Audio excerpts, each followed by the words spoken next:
Hello, everyone. Come on in. Come on in. Make sure I've got everything hooked up here.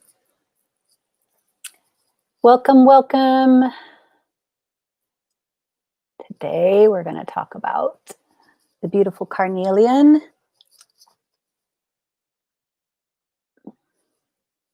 Let's just let a few people get in here. I'll let you guys take a look over here.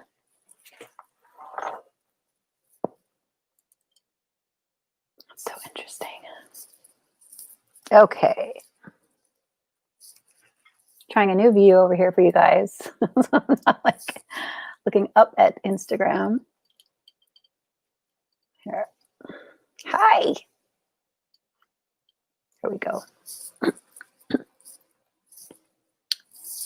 Let's see, get our usual suspects up. Welcome in, come on in, come on in.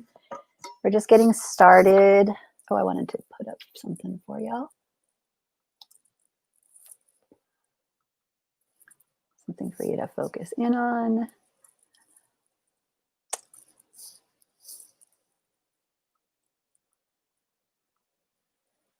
That's the beauty right there. Make that a little bigger. Some water.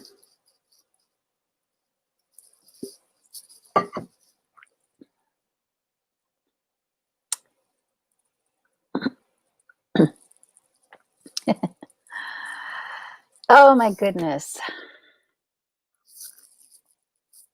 Oh my goodness, interesting. We're already getting beautiful energies coming in. Got some fun stuff. We're going to get a little bit technical today on some crystals so we can clarify some awesome information about this carnelian, this wonderful grounding stone. Make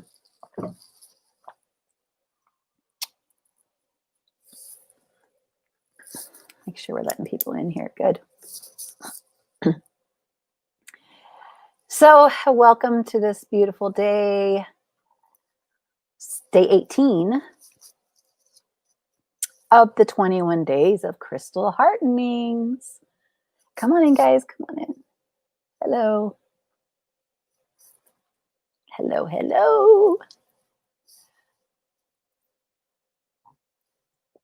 If you are on Facebook, just make sure and go ahead and go to streamyard.com/Facebook so that I can see your comments. If you aren't on the Lisasoul page on Facebook, I may not be able to see your comments. I believe you have to be on Life's Remission. Trying my hardest to keep up with all this stuff, but for whatever reason, the Life's Remission page, I can see comments live on there, but it looks like Lisasoul. Then again, today it could be different. I do not know. But either way, that I am streaming live both on Life's Remission Facebook page and on Lisa Sadowski's Facebook page as well. So if you want me to see your comments, just make sure and go to that streamyard.com/Facebook so I can see your comments live and interact with y'all, because, you know, I'm just kind of talking to myself up in here. All right, we're giving it a couple of minutes, letting people check in. So welcome, welcome, welcome.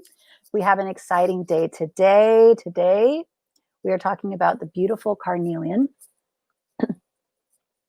My name is Lisa Sadowski. I am the founder of Life's Remission, where I assist women to get past their fear of recurrence and live a life free of fear and living a life of deep and profound and unshakable inner peace. So for those of you who have not gone through the cancer experience and may not be able to relate to that aspect of it, I'm sure you are familiar with the concept of recurring habits, things that occur in our existence over and over again that keep us from being that fullest expression of what we're here to be. And so Then the reason the business is called Life's Remission is because the first mission was to survive, and the life's remission, is to thrive. So we're here to assist in your thrivership and get your thrivelihood up and running. And so that is what Life's Remission is about. And the reason I'm here with these 21 days of crystal heartenings is that Spirit came through. Crystals are something that I have actually utilized over the course of years to assist me in my own healing process in my body. And also just emotional healing. I mean, every aspect of the body that's come into play, the crystals have really assisted me in doing that. So Spirit came through very loud and very clear that I was to begin these 21 days of crystal heartenings on 12/12 of this year. And I wasn't quite understanding what that was about, but I realized that 21 days from 12/12 puts us right to January 1st, literally taking us into the new 1/1/21. So with all these divine numbers and everything under the sun, I knew it wasn't an option for me not to do it. For those of you who understand, then you know that Spirit gives you clear information like this, you pretty much want to follow it.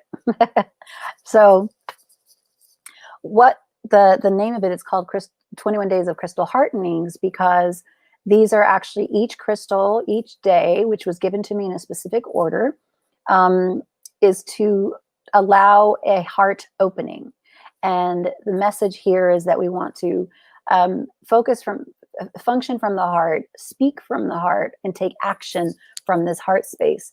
And when we do this, this is where our spiritual evolution, our collective energy, the momentum of what we are collectively emotionally tuned into, it allows for a level of expansion to occur at the high and to outpicture for the highest and best for all of us, and only allowing the highest love and light to be a part of this activity. So part of what that means is integrating these truths, integrating this wisdom that we can impart from these crystals that have been here before any of these avatars who have taken human form, before human flesh was even created. These crystals were here, literally record keeping of the goings on of this earth and the evolution of this earth, tapped into the earth so deeply, and becoming reflections of truly emanations, manifestations of the energetic blueprint of this thing we called Earth. And at the same time, tapping into such high vibrational energies and such aspects of perfection, because again, the human perspective, the confines of the human experience are not imparted on these crystals. These are true natural perfection. And when we tune into them, we can allow that energy to come into our field as well and be that mirror reflection of perfection that we have already within us. So no, we're not here to worship these things. This is not something we're going to be, having in our lives, expecting it to do any work. The rule of this work is to first understand that we are sovereign beings, and we are here, and we have control of the reality that we create for ourselves. And when we tune into that truth, we understand that all of these pieces that we're putting together here, all of these things that we're collecting into our consciousness, are being called to be embodied and be actually integrated into this physical body and be expressed at the highest vibration that we possibly can. And within the confines of this human body, this human structure, this beautiful temple that we're in, we as a collective still have the capacity to, at a collective level, to tap into how much light we are actually absorbing at a collective level, how much light our DNA can actually allow into these bodies right now. And we are expanding constantly. And we have also set forth a time and place where, and a time and timelines, if you will, into the webs of time, however you choose to see that. We are in the now moment, having an experience of accelerated expansion. We are quickly moving to the next phases. We created this reality. This is, again, the number one rule here, that we understand that the reality that we have created. The beauty to that is that we understand that we can create we are co-creating with the beautiful source that you call God, that you call Yeshua, Jesus, whatever you actually have your term for that is. We are co-creating this reality with the intention of bringing this highest wisdom into this physical human body and allowing it to express through and as us. So these crystals are here to remind us of that perfection. The parallels of the earth as it evolves are paralleling with the human consciousness, the human experience as well. So we want to get on the high vibration train, right? We want to make sure that our brothers and sisters across this human experience with us are also along the way, as we have these beings that are outside of the human bodies that are assisting us in many ways as well. We want to kind of bring all the highest love and light within that, integrate it into the body. And as we do that, we create a collective upliftment of the collective energy, the collective good. So all that said, we are here to tap into these beautiful crystals, and we're here to see what messages they want to bring for us. And today we have the beautiful crystal called Carnelian. I don't know why I felt the need to sing that, but it is what it is. Carnelian actually has quite a few powerful features, but I just want to kind of, you see that picture right there. This is that one. And I wanted to show you, you could see the crystallization of the, that's quartz in there kind of trying to form in there. You can see the teeth trying to form, right? And the reason I wanted to demonstrate that is so that we can talk a little bit about what it is, kind of what categorization Carnelian is. It's of the one of the higher, on the Mohs scale, which is a scale of hardness scale when it comes to crystals. It's around the 7, I think even 7.5, certain of them are, which is quartz is in that same range. So what this is, in order to understand what Carnelian is, we need to talk about a couple of terms here. So we're going to talk about chalcedony, which is the microcrystalline variety of silica composed of fine inner growths of quartz and mogonite. What that means is it's the tiny variety of silica, which is basically how where quartz is created, right? So we've got that quartz aspect to it, but it's the microcrystalline variety of it. And there's little fine kind of webs that grow is probably the best way to say it, threads, right? Fine threads of quartz and mogonite. We won't really talk about mogonite tonight, but basically it's more on the, I'll just say the difference between quartz and mogonite is as simple as the structure of the quartz itself. Quartz, I want to say, is it's like monoclinic is the quartz, and the hexagonal is quartz, and mogonite is monoclinic. Whether that means something to you or not, that's just so you understand the difference between the two. But they are both parts of this whole thing called chalcedony. So when we speak of chalcedony, we are talking about this kind of microcrystalline pieces of quartz, right? And then so there's chalcedony that we hear of. Then we have agate. And agate is any form of chalcedony that is translucent. So check this out. This would be considered an agate. It is translucent. It is red, just like carnelian, right? But it is an agate.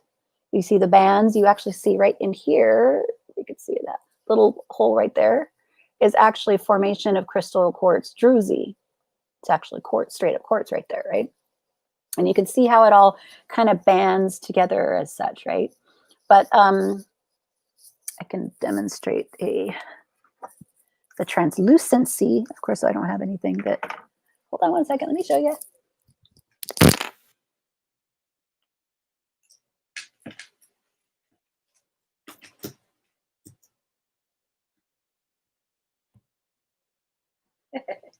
I have a feeling this is going to be a little bit overkill. However, I'm having fun with it.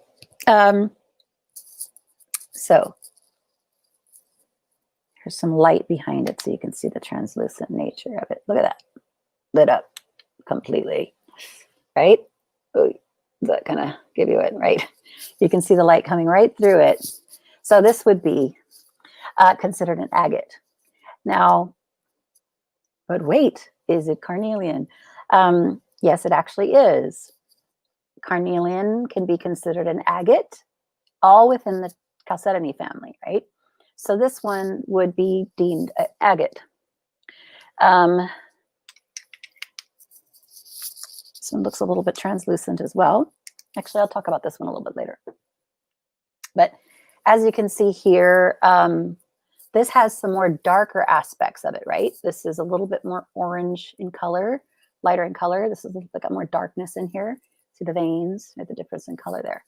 So this is important. So agate is any form of chalcedony that is translucent. They're all kind of connected, still in the quartz family. So agate can contain quartz, because why? Chalcedony contains quartz as well, right? And then we have jasper, which is an opaque form of chalcedony. Okay, so a jasper, this could possibly be considered a jasper now, but the reality is that, you know, this is where we get into the carnelian, the name carnelian. Now, carnelian can also be mistaken, if you will, or not even mistaken, just can also be called sard, and it would be correct. Sard is the darker browner color. Okay, so sard is actually the first, if it sounds familiar, if you've ever heard of the stone sardonyx. So it's literally sard onyx. It's a type of onyx that is specifically darker in color. This is probably not quite dark enough. You could see some brown in there, which would be more considered sard. Let me see that, right? But sardonyx by nature, and I don't want to get too deep into confusing with you too many things, sardonyx actually has multiple colors in it. So you'll have like red and white, or you'll have brown typically. The only thing that is called onyx would be black, the color black onyx. So sard is basically a brown onyx, but as you get into the lighter red colors, they call it more sard.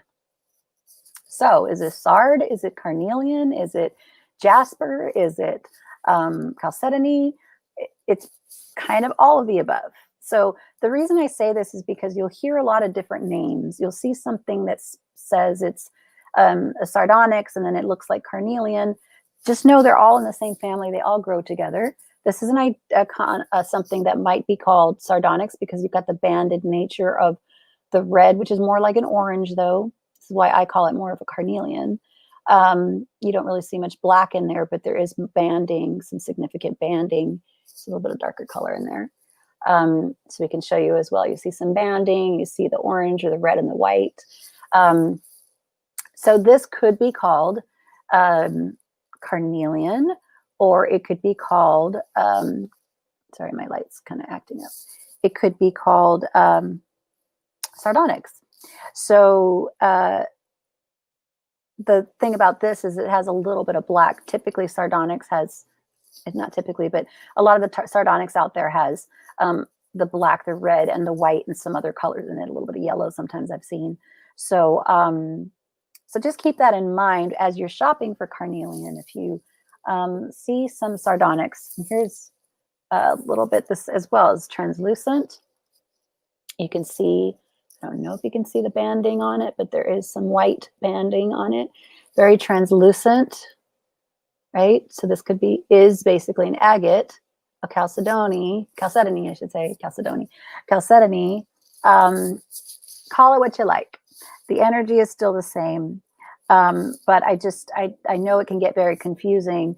There are jaspers, and I should have probably brought like a mookaite jasper that's really, really deep, deep red, almost like the color of my shirt, a deep maroon color. It's getting more towards the dark brown colors, the sard color. That could also be mistaken as well. But mookaite, there are different aspects to some of those jaspers as well. Just know that jasper is referring to the opaque form. They are all chalcedonies, the jasper and the agates of the world. But the jasper, the easiest way to remember it is that a jasper is a more opaque form of chalcedony, and then the agate is the more translucent. So that just kind of gives you some assistance as to how to check these all out. So let's get into the properties of it. And like I meant, I did talk about the quartz already. You can see that some of that quartz already forming in there. We talked about that already, but just kind of wanted to show you. So there's quite a few aspects in this particular stone that you can tell. You can see the different phases, some of the different banding that goes on there. So, and then this one right here is in the raw form. It is naturally an oily stone. So if you get this super raw, you might actually get oil on your hands. It's by nature a pretty oily stone. So you can still see a little bit of banding in there trying to form, right? A little bit of darkness. You see the variety of the colors, the banding, everything. So just to give you an idea of things to look for. It is definitely a stone that I would suggest you want to have in your arsenal as far as the basics are concerned.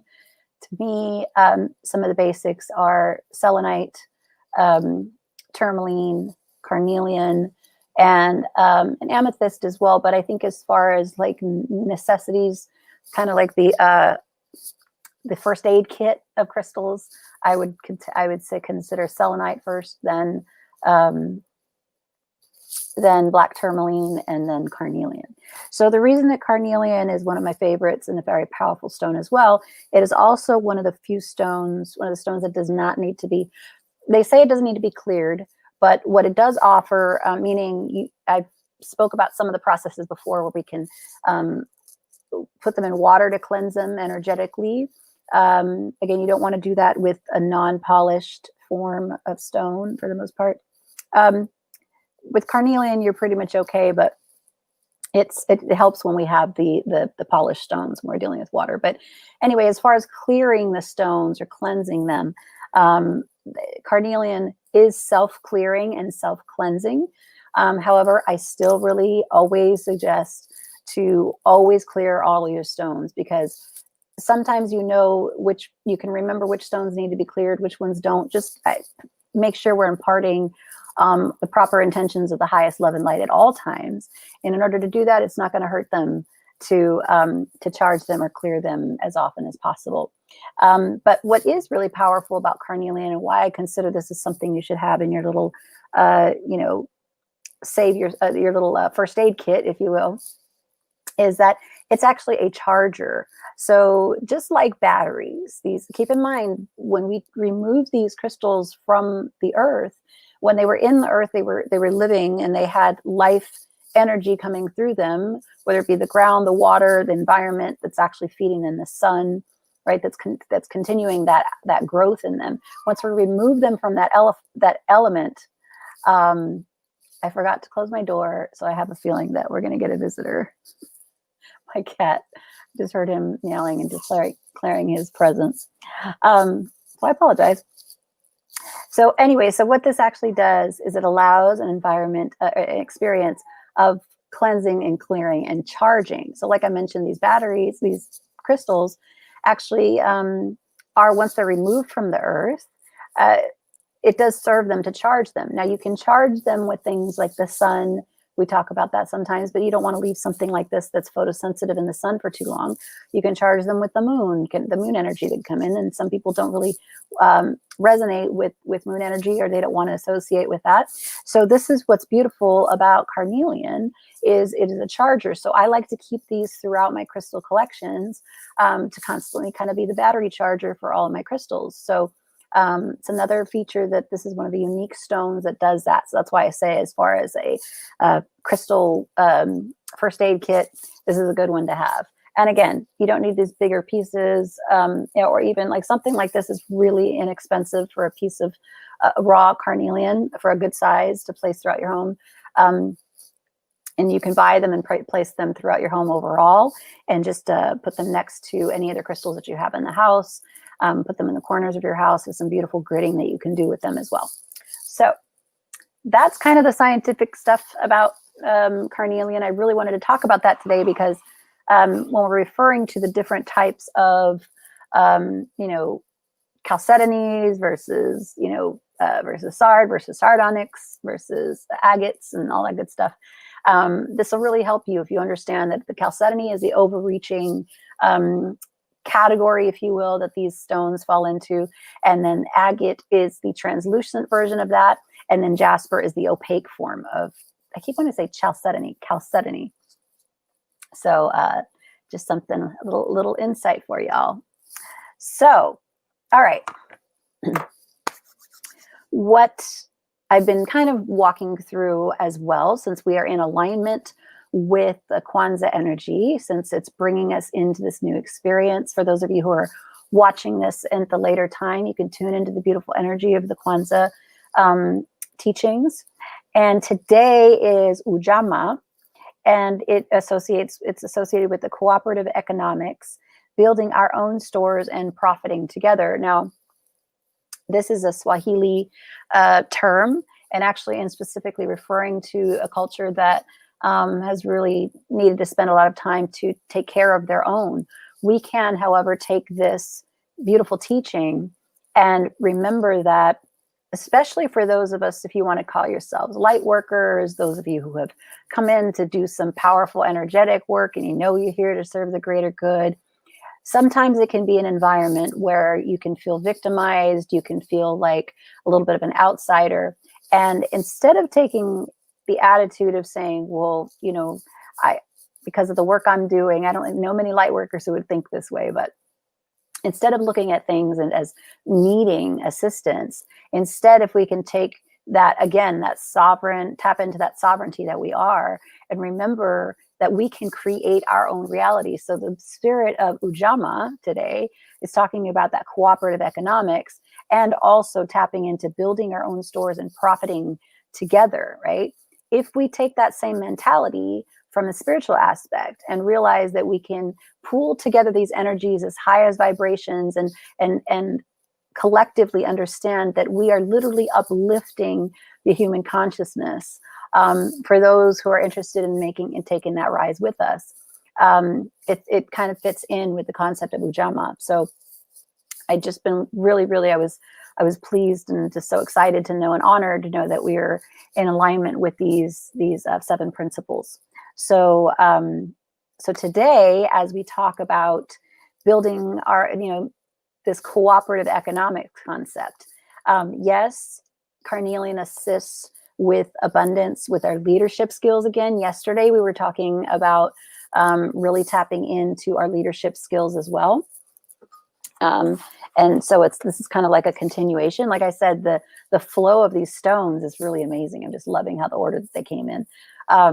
But so yesterday we had the sunstone energy, tapping more into the solar plexus, aligning that with the heart as well. And so today we're going deeper into one chakra, including one chakra, one energy center lower. So we're going all the way down to the root. We're covering the root, the sacral, and the solar energy centers. Basically, for those of you, the energy centers below the center of your chest, we're covering all those energies right now. So this taps us into the leadership skills. Courage, though, this is known as a stone of courage. Again, like a charging energy, right? It is the charger. It instills a sense of courage, a sense of confidence, taking action, and then again that vitality, which we had with the sunstone yesterday. We're still tapping into that vitality. So if we kind of rewind a little bit or review what we've gone over for the past few days, 18 days, is we were covering in the beginning, a lot of the mental energy opening up to the higher spirit and allowing this wisdom to come through. And if you notice, we're kind of integrating it into the body now and kind of going deeper down into our energy centers. And again, really making sure that these principles are fully integrated into this physical body that we have. Whew, just kind of felt a little beautiful energy right now. Ooh, just allowing that to come through right now. Beautiful, beautiful energy, beautiful grounding energy. I just literally experienced this as I was talking about this beautiful wisdom that we have access to, and it comes through the crown, comes through the body, and we bring it in. I could feel it kind of moving through the body. So Meditation is going to be fun today, y'all. It's going to be a good one. Okay. And by the way, Carnelian, just a little side tip, was actually named after a type of cherry called Cornell cherry. Just going to leave that alone. So we have, okay, so in ancient times, Carnelian was actually given to warriors who are going into battle, to assist them with courage. And it actually helped timid speakers become eloquent and bold. So that is not too different from what Carnelian actually offers us today. It's that same assistance of courage, that confidence, and speaking so that we can be heard and understood, eloquence as well.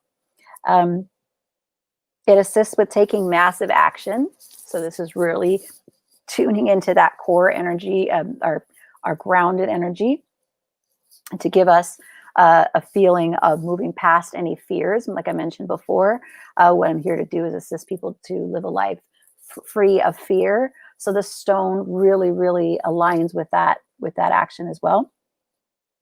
It assists with procrastination. So for those of you who are thinking about certain ideas, this is something I pull out that assists with getting something done when I'm kind of just not able to complete it. Sometimes the mind's a little bit foggy, or I'm just not focused.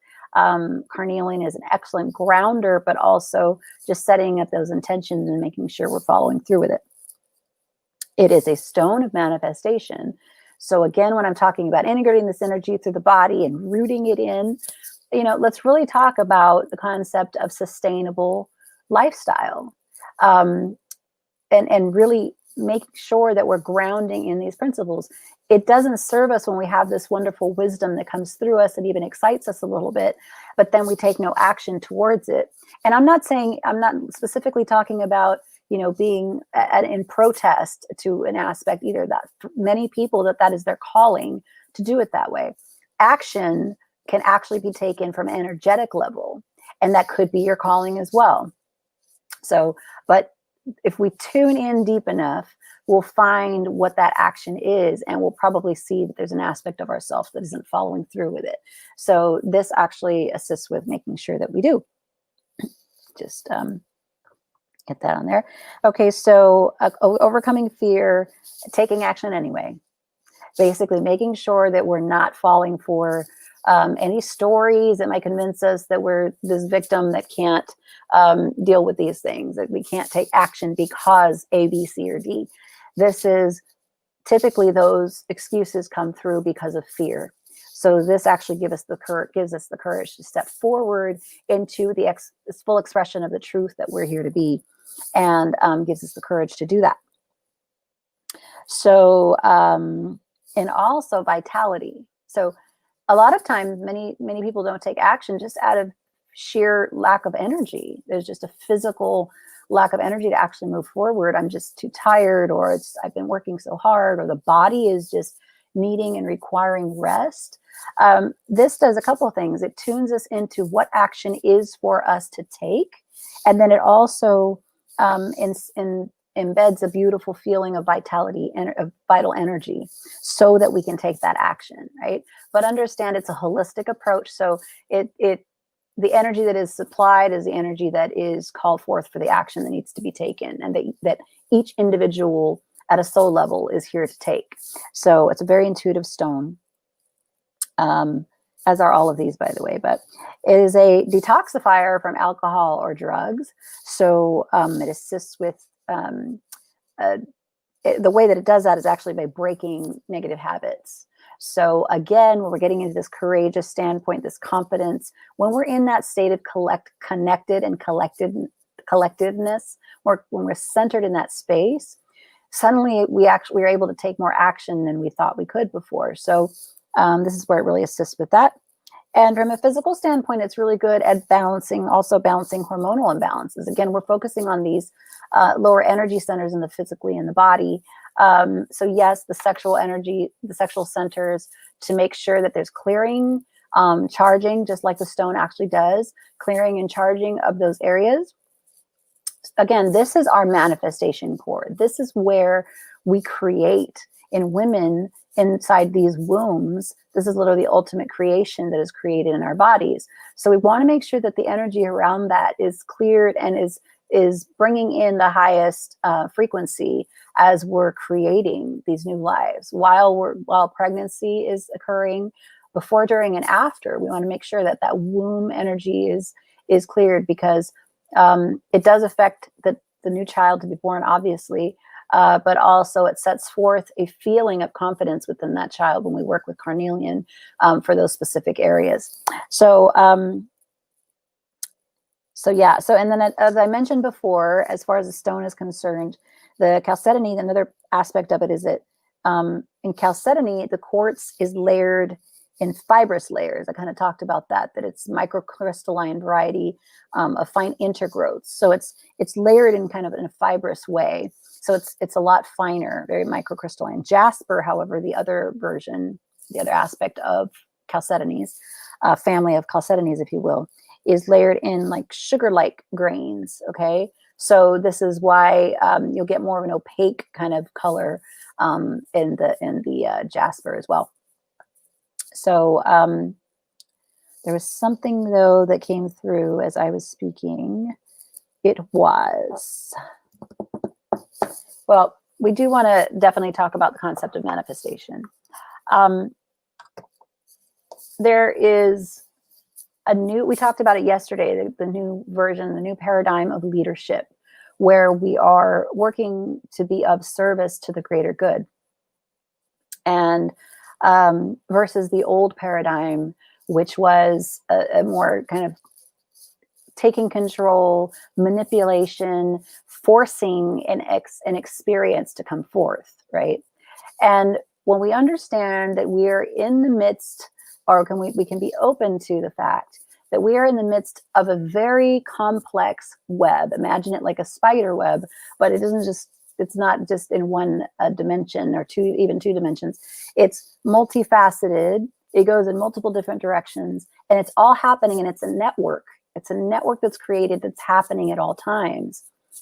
Like a web, though, because it is so complex, if we are trying to pierce through this web and just force our way through, especially when we come to this concept of leadership, and just force our way forward, it can be done. However, understand when you do that, it's like ripping the web open and ripping at that network.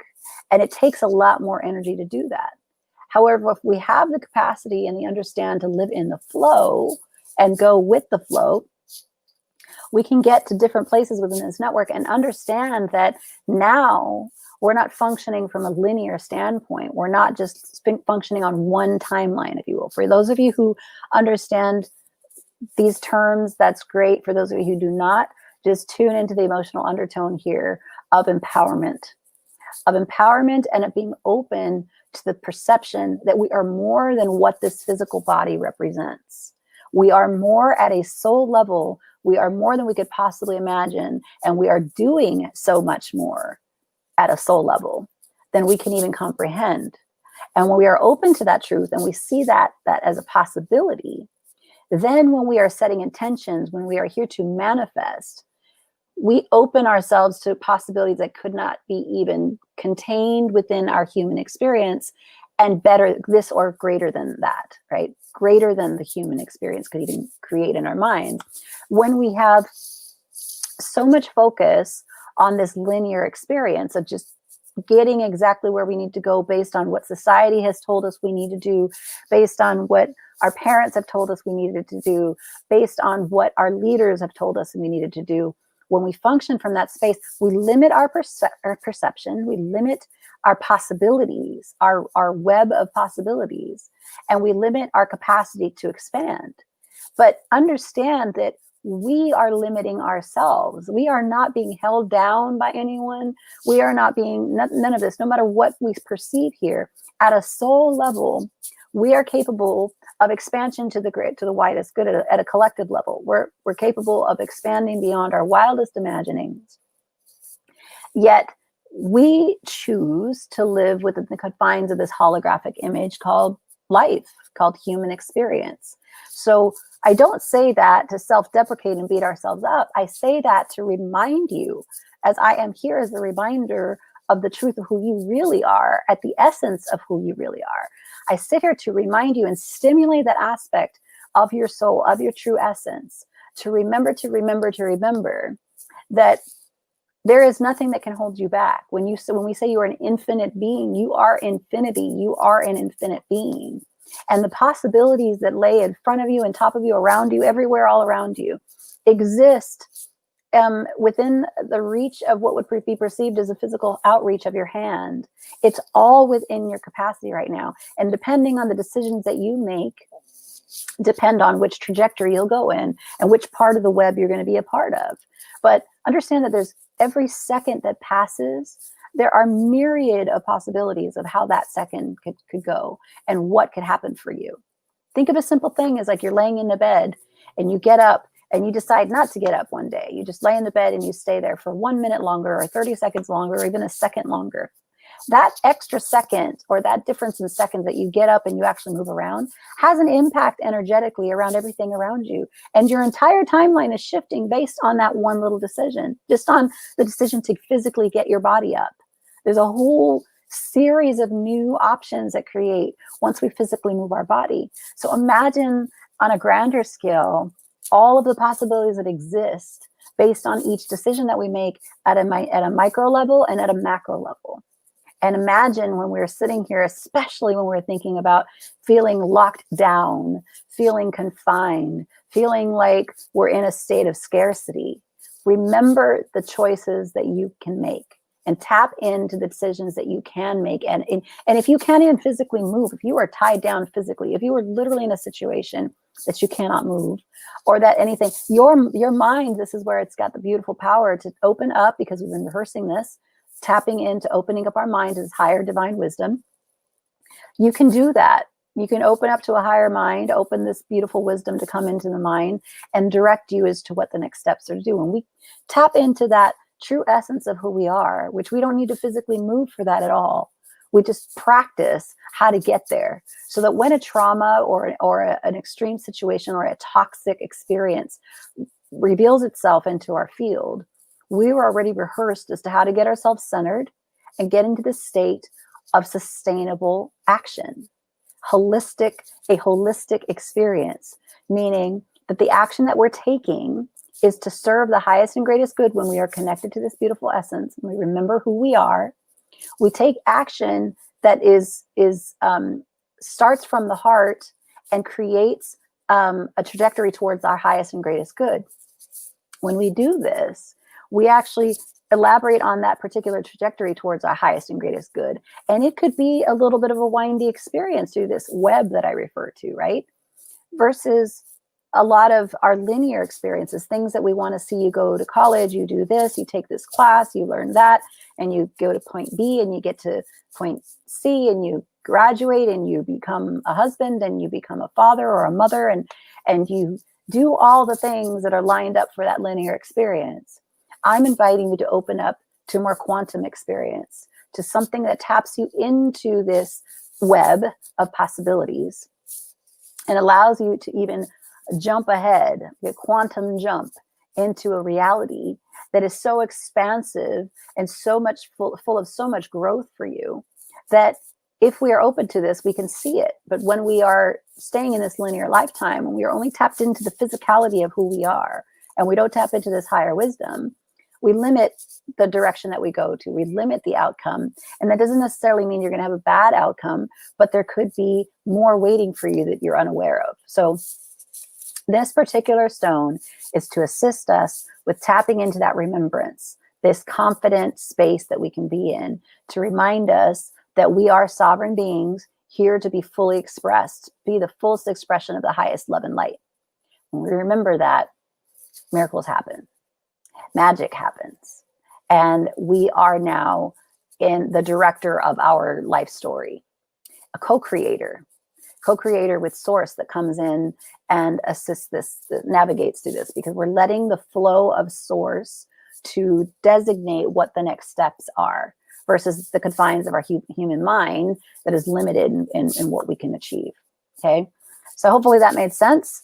If not, hopefully it instills a beautiful undertone of confidence and courage within you. And when I say confidence and courage, understand I'm not referring to the egoic aspect that needs to prove something or that does it for the sense of power. Again, we're talking about the new paradigm, the new experience of leadership that is here to serve the greatest and highest good and only be functioning for the highest love and light. So when we set that intention, like I mentioned before, when we set that purity of intention, we call forth instantly the highest avatars, the highest ascended masters, and beautiful archangels and angelics and everything under the sun that is literally here to facilitate that outpicturing of that idea. So let's get in touch with that right now. So for those of you who have not been for the previous days, basically what Spirit brought through was that every day I would go through each of these crystals and talk about from a higher, deeper, and wider perspective what each of them have to bring to the table. So we're going to talk about this lovely carnelian today. We'll start off with the higher. And what Spirit brought through was the concept of, okay, this word higher, deeper, these terms higher, deeper, and wider, people can relate to them at a general level. You kind of already have an understanding of what we're perceiving. And then it's asking us to consider another word, because higher, we are having a relanguaging that's happening right now as we are going into this next paradigm, this fully expansive experience. Terms that had other correlations assigned to them, other definitions, if you will, other social expectations of these words, we're releasing them, and so the way that we can do that is by allowing taking a different perspective for each of these words. So when we consider the word higher, typically people might consider hierarchies, things that are higher, lower, in between. This can possibly allow for room for judgment. Everybody's talking about functioning from higher experiences and thinking physically higher, right?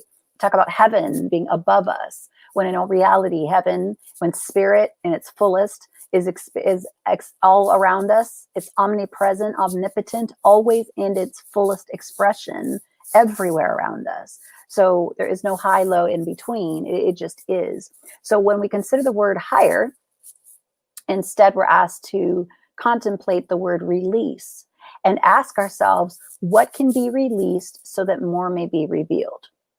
So I'll kind of break that down again. We're talking about tuning into the higher aspect of this, right? Instead, consider the term release, because in order to expand, in order to go to the higher perspective, we need to release that which is holding us back, that which is holding us down. So when we think about the concept of higher, but yet tune into the aspect of release, and we say, what can be released so that more may be revealed? Suddenly, there's more room in this brain of ours for more positive thoughts, more positive experiences, and the snowball effect that happens when we start with those thoughts. Many times our minds are filled with, consumed with so many more thoughts that are not serving.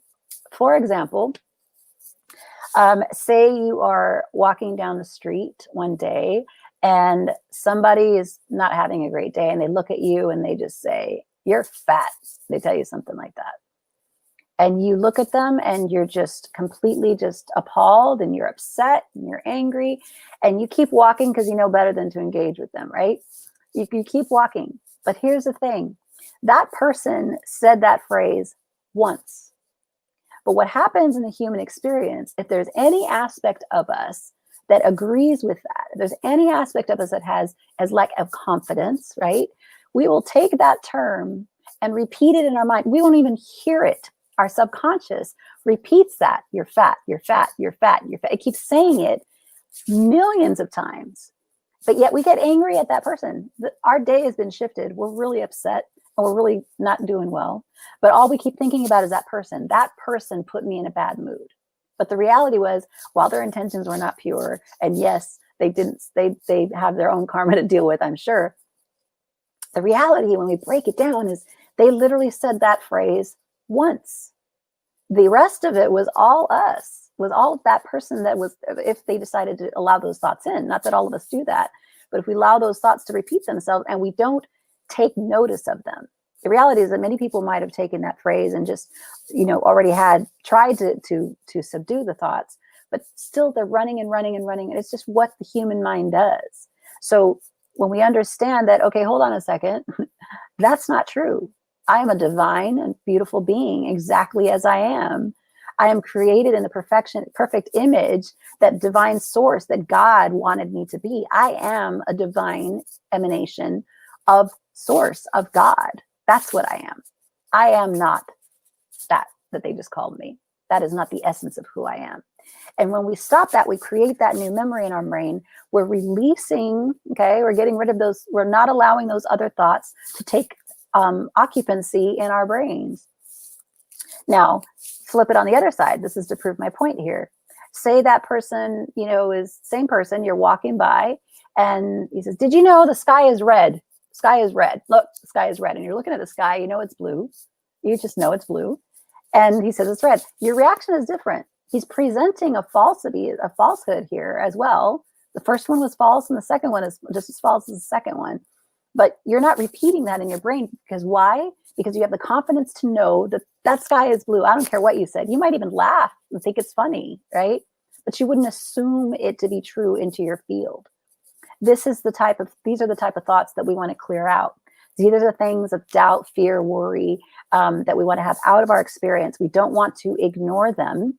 We see them for what they are, but we understand where the tendencies are to repeat these things in our minds, and that they don't serve us when we do this. So Carnelian, by its innate nature to tap into the concept of confidence, really grounding us in to this courage to see things for what they are, it gives us that courage to be able to let go and see the things that are keeping us held down or constricted, and allows us to look at what wants to be revealed. Okay, so that's higher. So deeper, higher, deeper, and wider. When we go deeper, instead we're going to consider the word rooted. So again, deeper could be considered as like, lower than, even bring on a sense of condescension. Again, a little bit of judgment that, lower is not great. Deeper is worse than higher, kind of a thing. So instead we consider the concept of being rooted, and we say, we ask what truth with a capital T is calling for deeper embodiment. So since we went through the first process of releasing, what can be released so that more may be revealed, and then that revelation presents itself to us. Now we look at all the revelations, we see everything that's there, and we say, well, what truth with a capital T of these revelations that have come forward? What truth with a capital T is calling for deeper embodiment? Which of these things that have been revealed to me am I maybe not practicing in life? What do I understand? What do I know as truth, but yet I'm not integrating into my human experience? What am I not practicing, right? So when we consider that word rooted, this is where we want to root into the body. We want to root these teachings, root these revelations, and embody it completely, bring it integrated into the human body. So how does Carnelian assist with this particular level? Well, specifically, it assists with tapping into these lower energy centers, the physical energy centers in our body that represented in the bottom three chakras, energy centers, whatever you call them. So it's actually tuning us into that aspect, the womb, the creator aspect of ourselves, the even a little bit higher in the sacral, the digestive, what are we digesting? What are we bringing into our field and digesting? And how are we converting? What kind of energy are we converting that into, right? So, so when we're tuning into this, Carnelian actually assists us in grounding into that rooted energy, understanding that we're here and we have a sacred foundation of protection that is always around us, giving us that fire of courage to be able to understand that, okay, this is something that I probably need to look at, that I haven't really incorporated into my body, that maybe I'm speaking a little bit too much about and not really acting on it. So this is where the deeper aspect comes in. So it went higher, deeper, and wider. So wider, interestingly enough, the word that came through was inclusion. Okay. This is kind of big right now as far as trending at a collective level, because it's really important that we have, as a society, because of that old paradigm of survivorhood and everybody just trying to survive, there were things that slipped under the radar as far as a concept, a society of inclusivity. Instead, we created these segregated experiences. So when we talk about inclusion, again, we're looking from a wider perspective, right? Bringing more into our field instead of considering from the human perspective where we would say, okay, we only have this much of a vision. This is how much we can see as the humans. We're instead asked to tap into that, the true essence of who we are outside of the human body, and looking and understanding that our perspective is all around us. When we tune in from this higher aspect of ourselves, we can see all possibilities that are out there.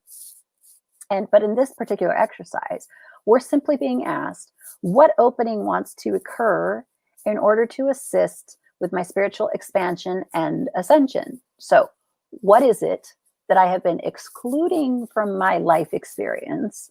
What is it that I have excluded from my little bubble of life experience that that wants to come in right now?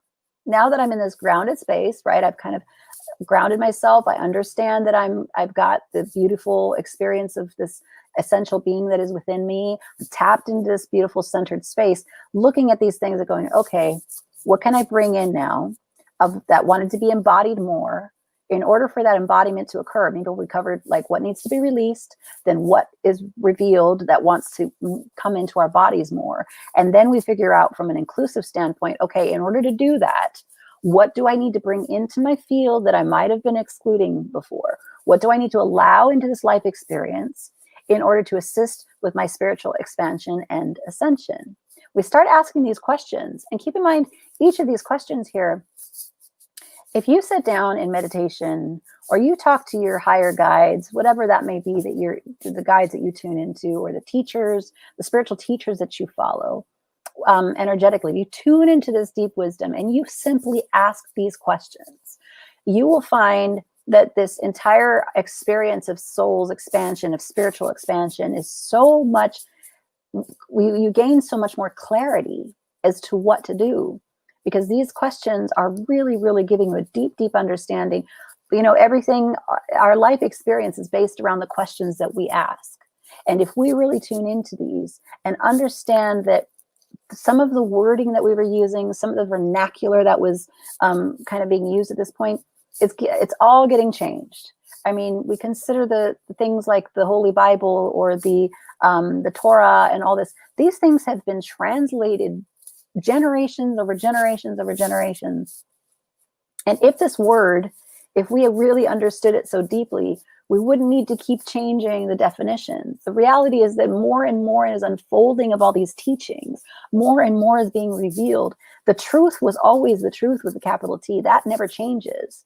The only difference is that our human perspective has opened wider and wider to be able to understand these teachings even more. And so when we have something like Carnelian in our field to kind of tap us into that confidence, that fiery energy, but this fiery energy of manifestation, this is a centered space of manifestation. This isn't just creating something as a band-aid to get us by. This is sustainable change. This is sustainable lifestyle, and actually what I call sovereign sanctuary lifestyle. This is being that sovereign sanctuary. We always, it's interesting because many people have told me coming to my house that they feel a feeling of energetic, just feeling calming, and they have a beautiful experience here. And the reality is that I really loved that compliment. I mean, I really believed that compliment because it is an intention of mine. I set that intention to set sacred space, to be honest with you, so that I live in a sacred space, right? I've set that intention for my home. But as you go deeper and deeper in these teachings, we realize that we are the sovereign sanctuaries. We are called to be that, whether we're in our homes or whether we're out in the world engaging in toxic environments. Instead of cowering and saying, I can't deal with this, which, by the way, there's nothing wrong with that. There are times when we need to, myself included, all of us. There are times when we need to set boundaries and say, now is not the time. I cannot get centered, so now is not the time for me to engage in this. However, when we are centered, when we are connected to that place, and we now set the intention when we walk into a room to be that change, to be the effect of my environment, instead of being affected by the environment. Now, it's a game changer, because now we're setting this, now we're taking this practice of sovereigns, of sacred sanctuary, and bringing it into our beingness, this sovereign nature of ours within ourselves, and connecting those two. You guys, this is magic beyond what you've even imagined. This is really, really big. This is something that has just come through with a blaze of glory over the past year for me. And just the understanding that instead of being affected by my environment, I have the innate capacity to affect my environment and lift it up to a highest love and light. I also have the capacity to bring it down. Be very understanding of that as we tap into this manifestation, this aspect of ourselves, this powerful sovereign aspect of ourselves, understand that there is a responsibility with it. I keep talking about spiritual responsibility, spiritual accountability. There is a responsibility to understand that now that we know that, understand that we are also affecting our environment in a not so great way if we are not connected. And when we didn't know this truth, when we were ignorant to it, you might have gotten by with it. But now you can't unknow what you know. You do affect the environment that you're in. So if we instead go in with an empowered experience, knowing that I'm tapped into my sovereign environment, my sovereign truth, the truth of who I am, and I'm going to bring in that sovereign sanctuary within myself, the practice of that, tap into the feeling of being home, of feeling safe, of feeling protected, when the reality is that is who you are. But if you can tap into that and bring that now into every life experience that you have, watch the miracles that happen. This is a completely connected state, but it's one thing to be in meditation where we're connected and allowing this input to come, this information to come through. When we step into the sovereign sanctuary state, when we become that sovereign state sanctuary, now the action that we take is so impactful, and we are physically, immediately in the now moment, shifting the entire global consciousness. We are making the wake of our energy is so powerful in this state. I'm telling you, watch the miracles that happen. And it's nothing that needs to be declared. You're not even telling everybody, I am in my sovereign sanctuary now, and y'all need to step off. Like, no, this is a true deep connection within, that actually the less words, the better. I found when I'm in highly toxic environments, when I'm in an environment that is just not so pretty, and I call forth this sovereign sanctuary, when I call forth this energy, I go into, like, my words, there are no words. And it's interesting because I just see the energy of the entire room be affected. Nobody really knows. So whether I'm imagining it or not, the truth is, I know that that room, that space, that those people, those beings that I experience are better off now that I entered that room. Whether they acknowledge it, whether I know it, whether we see whether I just know, and I have faith that I have left a good imprint in that experience, and I can walk away knowing that I did my job. I will say, if you get into this practice and you start doing this and being the effect of the environment that you're in, or you start affecting a room in a positive way, understand that you probably won't get credit for it. You probably won't. Yeah, you just know that you did it. Know that that's all that's needed. And know that by you doing that, you've actually made your life a little bit better. So, yeah, don't go looking for accolades. That's not what this is about. In all fairness, it's just a beautiful experience to know that you can be the effect of your environment rather than be affected by it. So Carnelian, it's a long way of showing, is an excellent way to assist with that.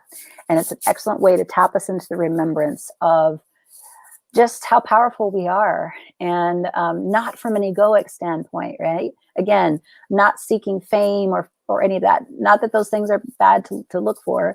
I'm just saying that that's not the end goal. The end goal is to live in an enlightened experience of life, and to be the upliftment of the human conscious, to contribute to that in any way, shape, or form. Because when we say the greater good, guess who's included in that? You are, right? You are included in the greater good. You are literally serving yourself by serving others, by serving the greater good. So understand that there's a little selfishness in there too, and it's all good, right? Self-care, all that is necessary in order for us to be fully present for others and really deliver on that which we're called to be there for. So I will allow that rant to go and just move as it needs to. Hopefully it served you all. So I think let's just get ready to tap into a beautiful meditation. Yeah, Carnelian wants to tap in right now. I think it's the spear that wants to be held. Wow, they don't want to be hanging out here. Okay. So let me have you all just get comfortable. Let me see if I can do this for my peeps on let's see. Give you guys some picture to focus on. That's not pretty. Here, let me do something else. Look at that. There you go. Get a little bit of a look at the Carnelian. Kind of way close up, but something for you to focus on. Okay, and then my beauties all over here, just, yeah. Let's get grounded. Let's just tap in to this beautiful energy of Carnelian, courage, of confidence, of action taking, of vitality.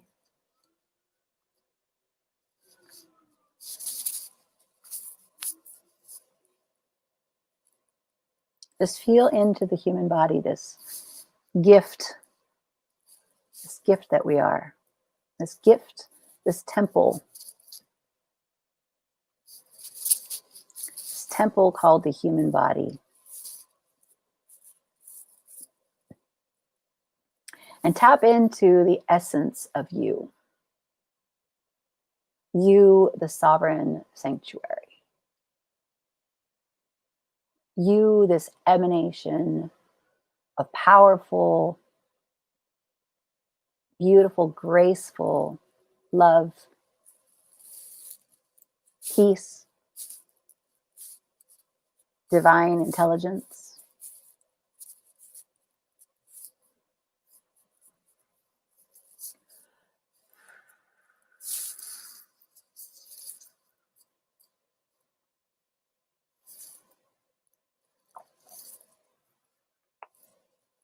Allowing this beautiful energy to come through the top of our heads, the top of our crown area.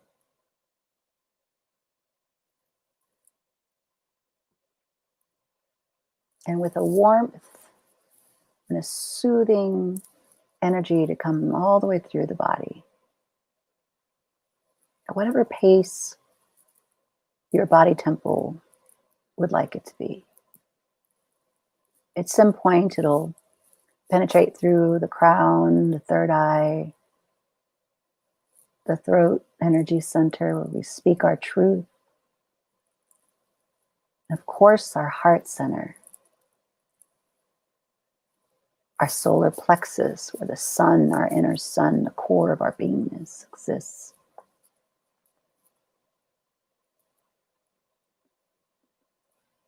The orange aspect of the fire of our sacral, it's called the lower, our root or our base chakra.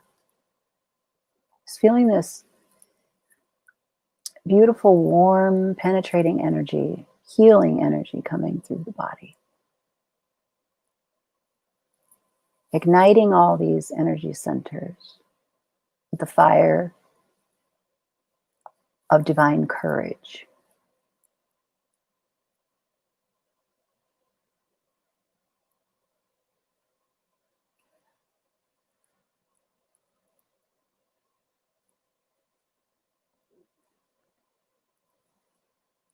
The lion heart from within.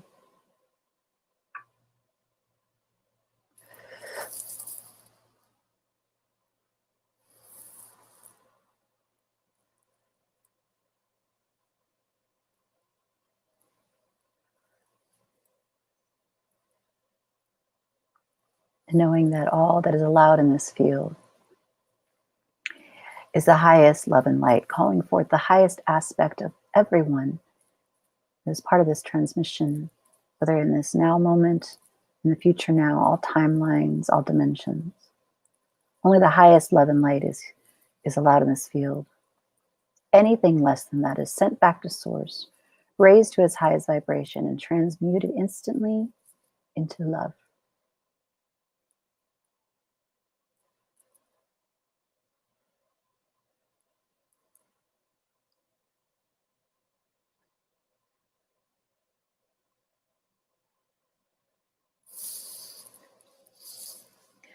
And allow yourself to step into this highest aspect of your soul, your higher self.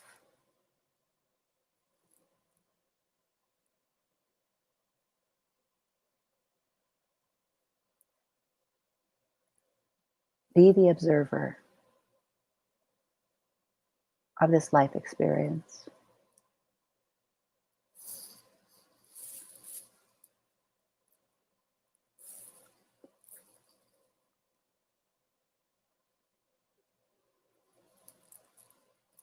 Feel into the ancestors that are lined up behind you once again.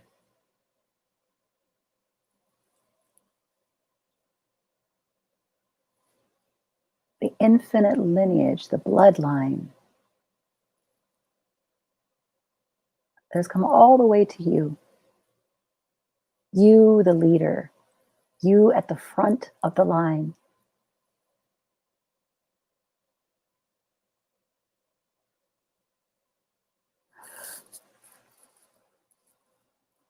Feel into the wisdom that is at your access. Feel into the wisdom that is always there for you.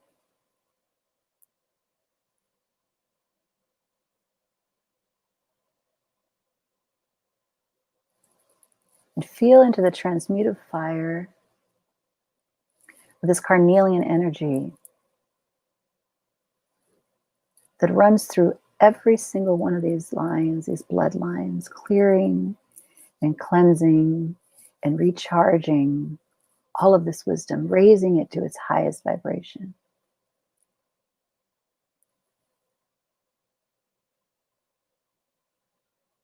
Clearing any mishaps, misunderstandings, abuses of power, experiences of victimhood, clearing all of that. All that is left is divine intelligence, the wisdom that is left behind.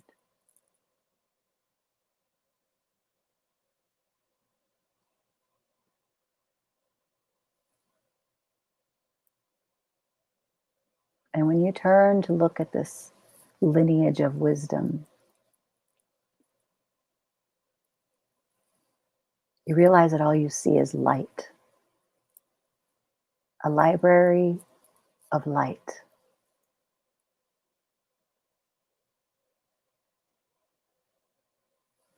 Light being reflected on, in, as through, and through you, as you.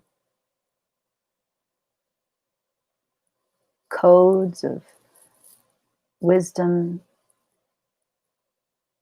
imparted into the body at a cellular level.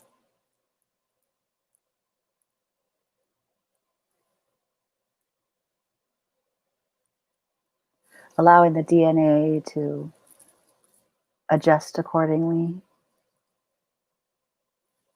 Look at this new expansive wisdom. This body temple needs to be prepared for more light, to contain more light.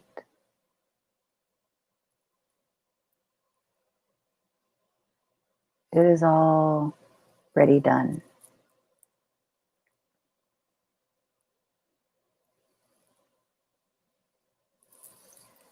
Just feel once again into the support of all of your ancestors. Feel them. Hands on your shoulder holding you. If you lean back, you may even feel them hold you up.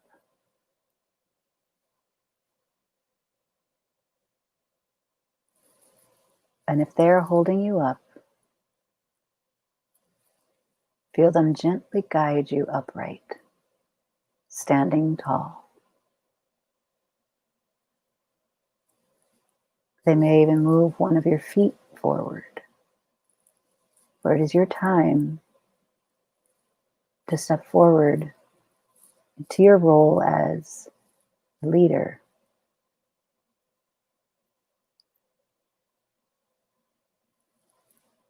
Maybe hesitant, but know they're always there with you, guiding you along the way. You are not alone. You are so deeply loved.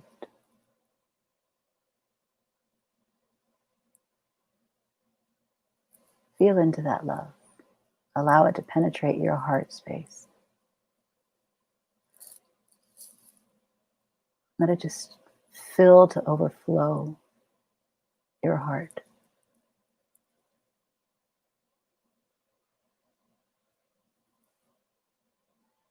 Oh, how grateful they are for your sacred yes. How grateful they are to connect with you.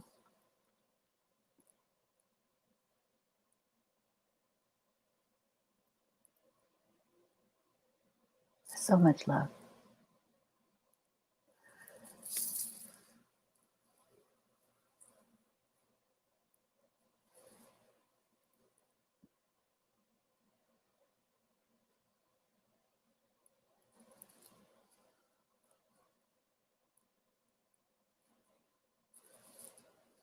Just feeling into that heart space, feeling into that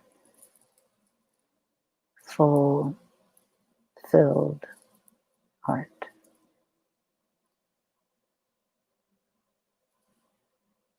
And they haven't even begun to outpour how much love they have. This is just a little taste.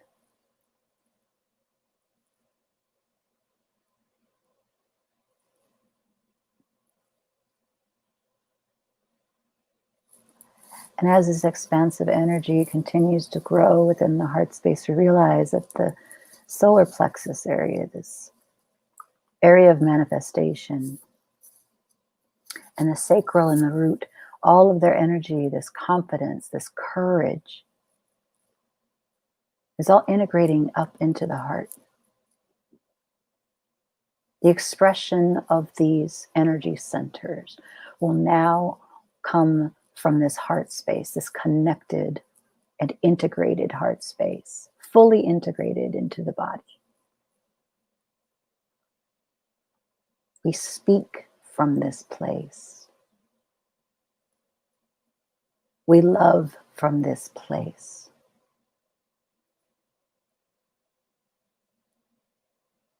We live from this place.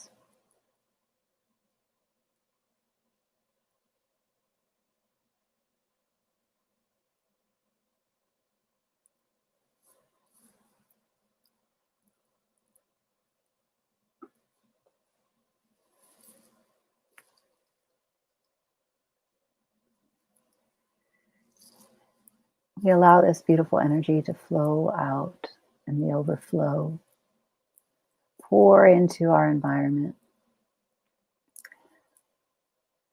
to our close by, our loved ones. Pour out, there's so much love. More of the overflow, spilling out into the cities, into our states.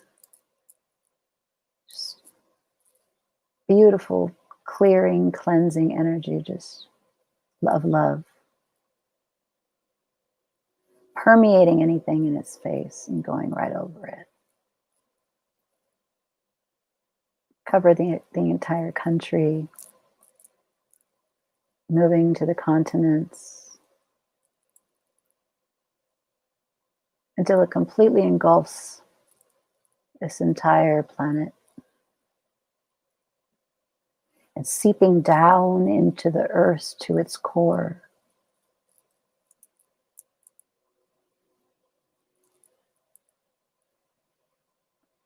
Connecting with the beautiful energy at the core of the earth, as well as it gives back and reflects that pure, beautiful energy, and such gratitude for this intention.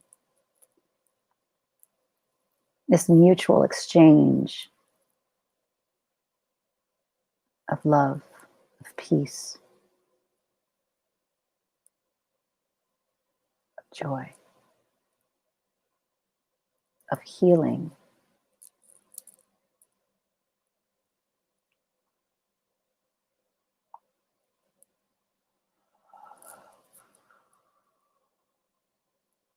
Feeling into the ebb and flow of this divine exchange.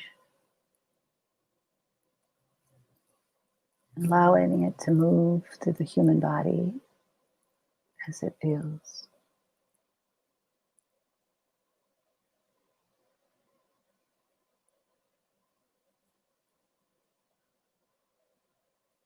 As it moves through the body, just healing as it goes, clearing as it moves. The ebb and flow continuing with such ease and grace.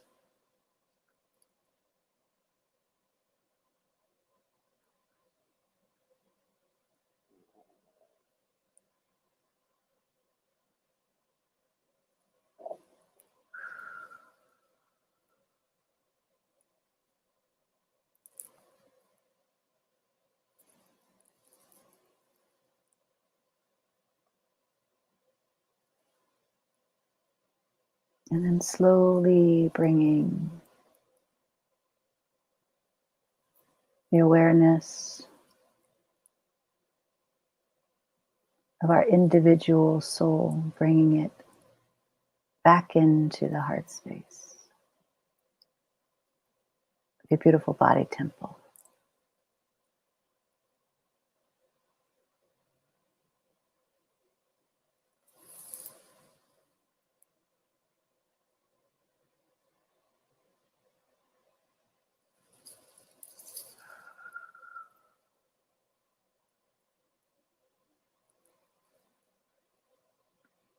Just allowing the heart to relish in the remnants and the residual of the beautiful energy exchange.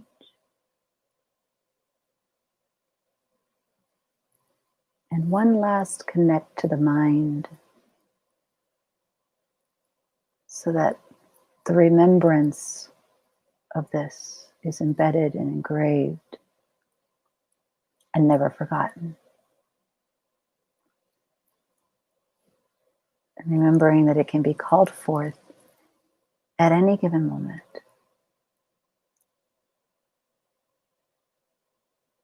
This empowered state, this beautiful exchange of deep, deep love, this infinite wisdom. Not only has it come through us, but it is integrated into the physical so that we may manifest that truth in order that the human consciousness is uplifted with an ease and grace beyond human understanding.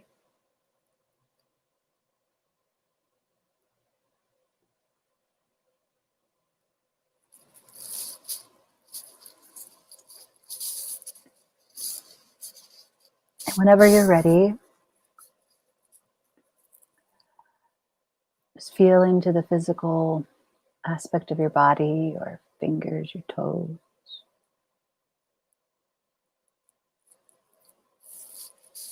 Ground yourself back into this beautiful body.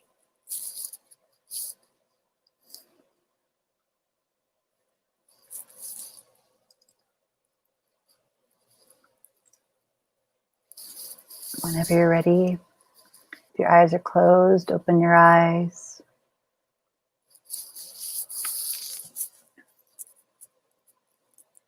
Come on home.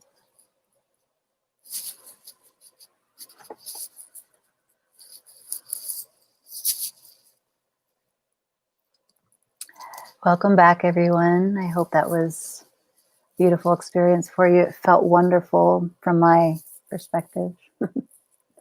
Feeling into all of your energies. I'm just so grateful for your sacred yes here. Really loving the group that is kind of developed. We've created our own little vortex of energy. including those who are seeing this at a later time. I could feel into that energy. So I'm just really, really loving all those that have shown any interest in this at all and are open to this beautiful wisdom. Know that the highest love and light is all that is intended here for these transmissions, and that I believe in the sovereignty that you are. I believe in the sovereign nature that you are. And that my goal is to be that reminder of the sovereign being that you are, that sovereignty that you are within.